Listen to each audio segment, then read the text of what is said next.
Kumusta mga kaibigan? Muling nagbabalik po sa tagal ng walang upload. Ngayon lang muli tayo nakapag video. Dito tayo ngayon dito pa rin sa Rescue World Center. At ngayon ay pinapaarawan natin yung alaga nating albino kasi dinala natin siya kahapon sa clinic at ang sabi mataas na yung calcium, kaya wala siyang ganang kumain. Nangangayayat na yan kasi walang ganang kumain dahil sa taas ng calcium niya.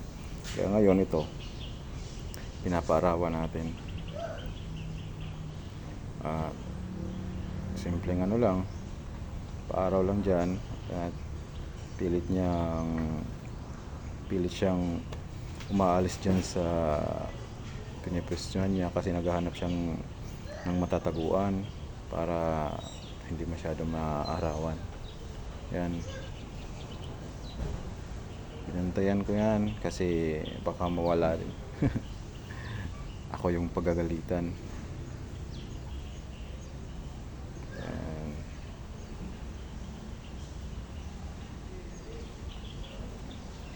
So lipat muna natin kasi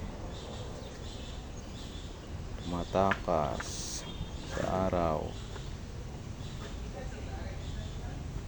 Doon lang kasi siya naglagay sa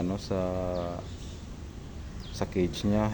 Yung cage niya doon hindi naaarawan. At saka matagal na rin siya doon na natingga sa loob. Ngayon parang natin, wino-walking siya para naman exercise yung katawan niya.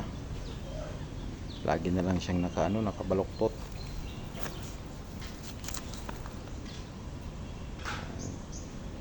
Sa mga alaga niyo diyang mga ahas, kahit anong klase, wag lang yung mga venomous,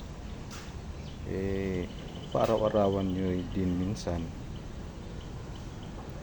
kasi malaking tulong din yung sinag ng araw para sa mga alaga natin. Huwag nating parating itatago sa hindi naaarawan kasi hindi rin mabuti sa katawan para sa kanila.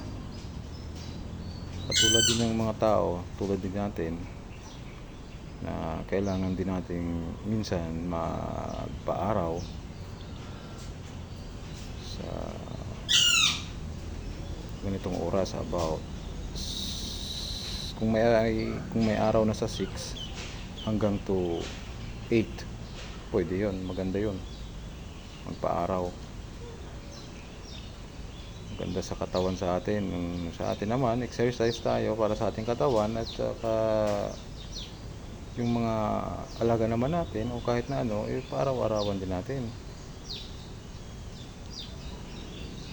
Yan.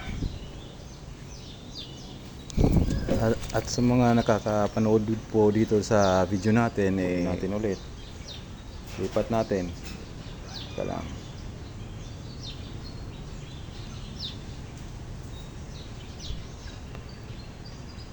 Parang ayaw niyang magpaano Sa mga nanonood po nito, konting likes at subscribe naman po para makapag-upload tayo ng panibagong mga videos. Salamat po. God bless. Thank you.